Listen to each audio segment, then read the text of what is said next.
Hi. నేను doctor why Jayaram Reddy, homeo de addiction therapist, tobacco controller, RTC crossroad Bawarchi hotel దగ్గర నుంచి నా క్లినిక్ నుంచి నేను మీకు ఈ వీడియో ఇస్తున్నాను. ఈ డ్రగ్స్‌కు ఎందుకు అలవాటు పడతారు? మరి ఒకసారి అలవాటు పడిన వాళ్ళు ఎందుకు వదిలిపెట్టలేరు?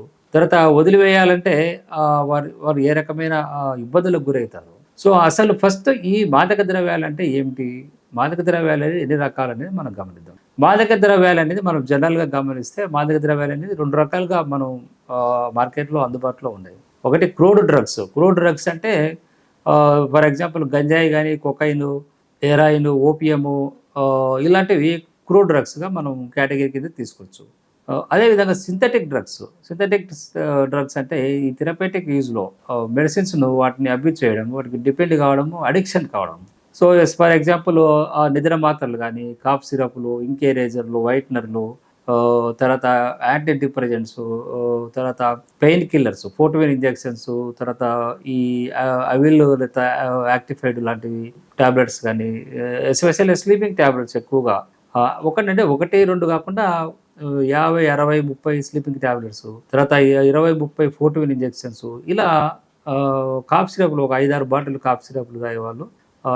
ఇలాంటి వాళ్ళందరూ కూడా మా క్లినిక్ వ్యసనాల నుంచి బయటికి రావడానికి ట్రీట్మెంట్‌కి రావడం జరుగుతూ వస్తుంది. అంటే ఒక వ్యక్తి ఆ డ్రగ్స్‌కి అలవాటు పడినప్పుడు ఫిజికల్‌గా, సైకలాజికల్‌గా, ఎమోషనల్‌గా దానికి బాండింగ్ ఏర్పడుతుంది. కాస్త అలవాటు చేసుకొని అలా పెంచుకుంటూ పోవడం వల్ల ఆ శరీరం అనేది ఆ గ్రహించే శక్తిని పెంచుకుంటుంది. సో, దాని నుంచి ఏమైతుందంటే ఈ సెల్ అడాప్టేషను, ఈ సెల్ అనేది త్వరగా దాన్ని స్వీకరిస్తూ దానికోసం తహతహలాడడం, ఆందోళన పడడం జరుగుతుంది. సో, ఈ సందర్భంలో మనం ఇలా అలవాటు పడిన వాళ్ళు మరి మనం అనుకుంటాం ఇది వదిలేయొచ్చు కదా!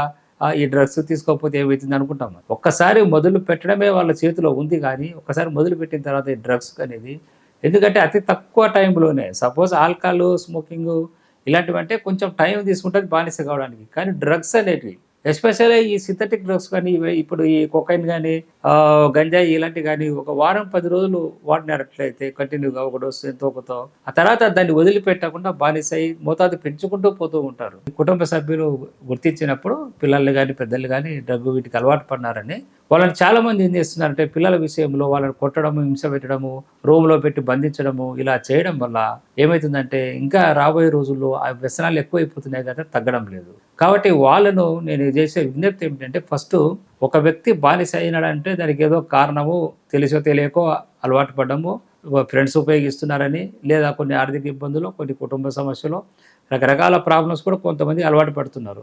సో, అలవాటు పడడానికి కారణం ఏదైనప్పటికీ కూడా దాని నుంచి బయటికి తీసుకురావాలంటే కుటుంబ సభ్యుల యొక్క ప్రేమ, వారి యొక్క స్నేహ హస్తము, వారి యొక్క ఆత్మీయ స్పర్శ, ఒక మంచి మాటల ద్వారానే ఈ వ్యసనాలకు బానిస వాళ్ళను బయటికి తీసుకురావాలి.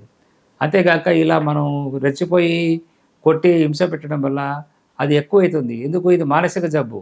ఒక పిచ్చి పట్టినవాడు పిచ్చి పట్టినట్లు ఆ కుటుంబ సభ్యులు గుర్తిస్తారు. ఆ పేషెంట్‌కు నాకు పిచ్చి మెంటల్ డిజార్డర్ వచ్చిందని ఎప్పుడు అనుకోడు. ఇక పైగా ఇది మంచి వాళ్ళనే వాడు పిచ్చివాడు అనుకోవచ్చు. కాబట్టి ఒక వ్యసనానికి బానిస అయిపోయిన వాళ్ళని ఒకసారి మనం సడన్‌లో మానిపించకుండా వాళ్ళని జాగ్రత్తగా మనం ఒక మంచి ఫ్రెండ్లీ క్లైమేట్‌ని తీసుకొచ్చుకొని ట్రీట్మెంట్ ద్వారా మనం ఈ వ్యసనాల నుంచి బయటికి తీసుకురావచ్చు.